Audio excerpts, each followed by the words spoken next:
जय हिंद सभी को। तो मेरे भाई, जैसे मैं हमेशा पहला शब्द ही बोलता हूँ कि जय हिंद, यानी हमारे हिंदुस्तान की जय हो। लेकिन क्या करें कि कुछ लोग चाहते ही नहीं है कि हमारे हिंदुस्तान का जय हो। ठीक है, मतलब मन बहुत ज़्यादा दुखी है यार। देखो, काफ़ी सारे बच्चों के मेरे पास कॉल आने शुरू हो गए कि सर पेपर जो है वो लीक हो गया है। पहले तो यकीन जी, नहीं जी। हो रहा था इस बात पे कि ऐसा कैसे पॉसिबल है, क्योंकि देखिए मैं बहुत ज़्यादा अफ़वाहों पे ध्यान नहीं देता हूँ। जो जानकारी एकदम सटीक है, जो एकदम पुष्टि है, उसी के बारे में हम बात करेंगे। नहीं तो फालतू का आके गला फाड़ने का कोई मतलब नहीं बनता यूट्यूब पे। ठीक है। लेकिन जब काफ़ी सारे बच्चों का ये कहना था, जैसे एक बच्चे ने शाम को मुझे फ़ोन किया कि सर मैं जब ट्रेन में था और जब मैं सेंटर पे पेपर देने जा रहा था, तो एक ने मुझे पूरा का पूरा आंसर की दिखाया। और आंसर जब मैं सेंटर से बाहर निकला, तो मेरे 117 सवाल मैं करके आया था। और इस बार मैंने अपने घर पे कहा था कि इस बार तो नौकरी मेरी लग जाएगी। हम बहुत खुश थे। लेकिन पेपर दे के बाद जब हम निकले, तो वहाँ पर सबसे ज़्यादा दुखी भी मैं ही था, क्योंकि हमारी सारी मेहनत एक तरफ हो गई सर। और जो पेपर लीक हुआ उसके कारण जो यहाँ पर फर्जी मुन्ना भाई लोग थे, ठीक है, वो हमसे आगे निकल जाएँगे और उनका सिलेक्शन हो जाएगा। देखो क्या होता है, कहीं पर भी जब इतनी बड़ी वैकेंसी आती है, तो वहाँ पर लीक होने की संभावना सबसे ज़्यादा होती है। कल जब हम आप लोग के पेपर का सॉल्यूशन करवा रहे थे, तो वहाँ पर हम ये बोले भी कि यार अभी तक जो है लीक नहीं हुआ, और ये बहुत अच्छी बात है। हालाँकि जब भी ऐसा रहता है, तो सिर्फ़ टीचर्स नहीं, स्टूडेंट नहीं, हर जगह पर एक जो है माहौल सा रहता है कि यार पेपर लीक हो जाएगा, पेपर लीक हो जाएगा, पेपर लीक हो जाएगा। ठीक है? क्योंकि ये 50 लाख मतलब बच्चों का पेपर करवाना अपने आप में बड़ा बात, मतलब बहुत बड़ी बात है। आप ये मान के चलो, जैसा कि सर भी बता रहे थे कि बहुत सारी वैकेंसीज़, मतलब बहुत सारे लोगों के लिए टेंडर ये पास हुआ। लेकिन कोई भी जो एक तरीके से सर्विस जो पेपर कंडक्ट करवाती है, किसी ने भी यहाँ पर जो है ज़िम्मेदारी नहीं ली कि हम पेपर कंडक्ट करवाएँगे, क्योंकि सभी एजेंसीज़ को बहुत अच्छे तरीके से पता था कि पेपर लीक होगा। उसके बाद में सरकार ने ऑफ़लाइन मोड चयन किया और ऑफ़लाइन मोड के माध्यम से पेपर को कंडक्ट करवाया। ऑफ़लाइन में भी यहाँ पर अगर आप देखेंगे, तो जो प्रशासन है, उन्होंने बहुत ही बढ़िया तरीके से हर जगह पर अपनी पूरी रिस्पॉन्सिबिलिटी निभाई। जहाँ तक जहाँ भी थोड़ी भीड़ इकट्ठी हो रही थी, तो भगाना शुरू कर दिया और भी चीज़ें हुई।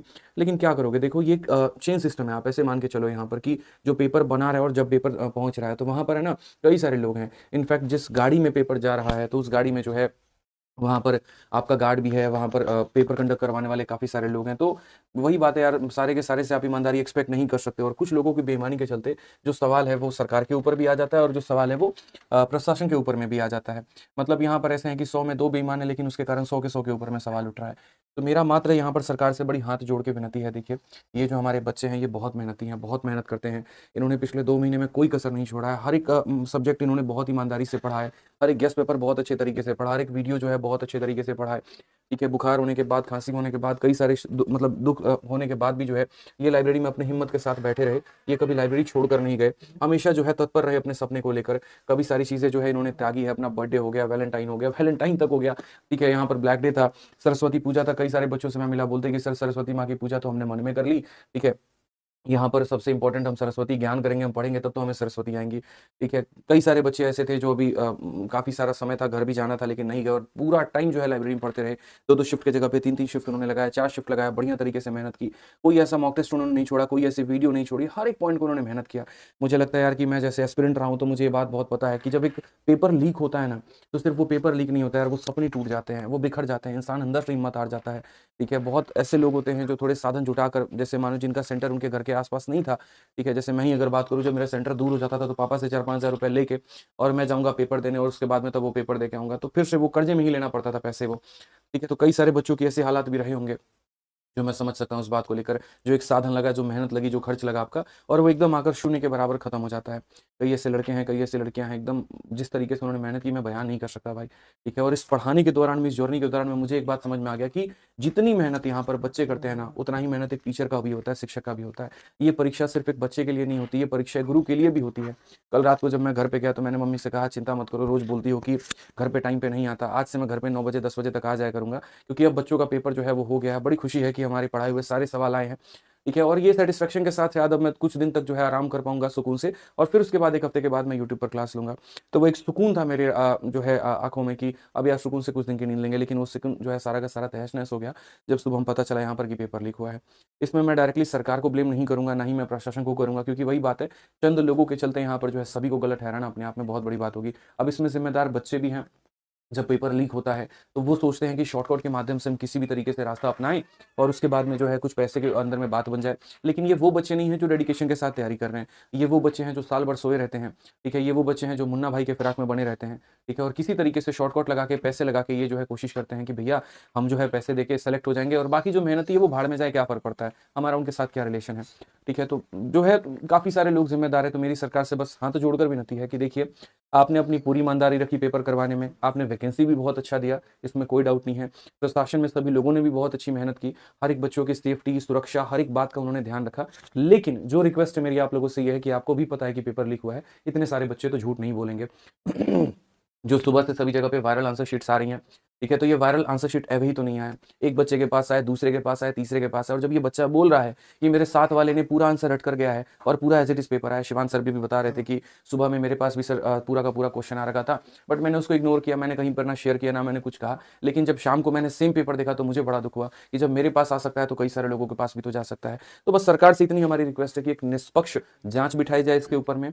अगर एक शिफ्ट में अगर धांधली हुई है तो सिर्फ उस एक शिफ्ट को कैंसिल किया जाए, और अगर सभी शिफ्ट में हुई है तो सभी को कैंसिल किया जाए, और आगे से इस बात को भी सुनिश्चित किया जाए यहाँ पर कि आगे से कभी ऐसा ना हो। एक मेरी आप लोगों से और सरकार से विनती है कि अगर ये वीडियो बच्चे आप लोग अगर पहुंचा सकते हैं सरकारी विभाग में, जहां जहां पे जितने लोगों के पास में, तो आप पहुंचा दीजिएगा। हमारा सिंपल सा एक संदेश है कि आप इतनी कड़ी कानून लेकर आइए, इतनी कड़ी सजा लेकर आइए यहाँ पे कि सामने वाले को जो है एकदम सोचने के पहले, मतलब ऐसा कोई गुनाह करने के पहले भी जो है उसका दिमाग हिल जाए, उसको सोचना पड़े मेरे भाई कि अब तो खत्म है। मैं आज रात में जब कल रात में जब मैं सो रहा था तो सोच भी रहा था कि अगर शायद मैं सिस्टम में होता, ठीक है, या कहीं ना कहीं अगर मैं सरकार तक ये बात पहुंचा पाता, तो एक ही बात बोलता कि चाहे कोई भी व्यक्ति हो, ठीक है, उसके ऊपर में एक तो कड़ी से कड़ी सजा होनी चाहिए, भारी से भारी जुर्माना होनी चाहिए। जब यूपी सरकार लोगों के घरों पर बुलडोजर चलवा सकती है ना, तो पेपर लीक करवाने के घरों के ऊपर भी बुलडोजर चलना चाहिए। सिंपल सी बात है भैया, ठीक है, क्योंकि पहले जो पढ़े लिखे अधिकारी है ना वो ऐसी गलत हरकतें कर रहे हैं और वो मासूम बच्चों को पकड़ते हैं, यहाँ पर झांसा देते हैं पैसे के नाम पे। और वो भी जो बच्चा पेपर खरीद रहा है वो कहाँ से ले रहा है, कमा के तो पैसा रखे नहीं है, ठीक है, तो वो भी कहीं ना कहीं शॉर्टकट अपनाता है कि किसी तरीके से हम लग जाएंगे। अब जो पेपर देने में ही धांधली कर रहा है वो सिस्टम में जाकर भी धांधली करेगा, ठीक है, कल के दिन वो गलत एफआईआर लिखेगा पैसे कमाने के चक्कर में। क्यों? क्योंकि उसने पैसे दिए हैं। अगर 2 लाख में उसने पेपर खरीदा है तो सबसे पहला उसका उद्देश्य क्या होगा, सिस्टम में जाके पहले हम अपना 2 लाख रुपया निकालेंगे।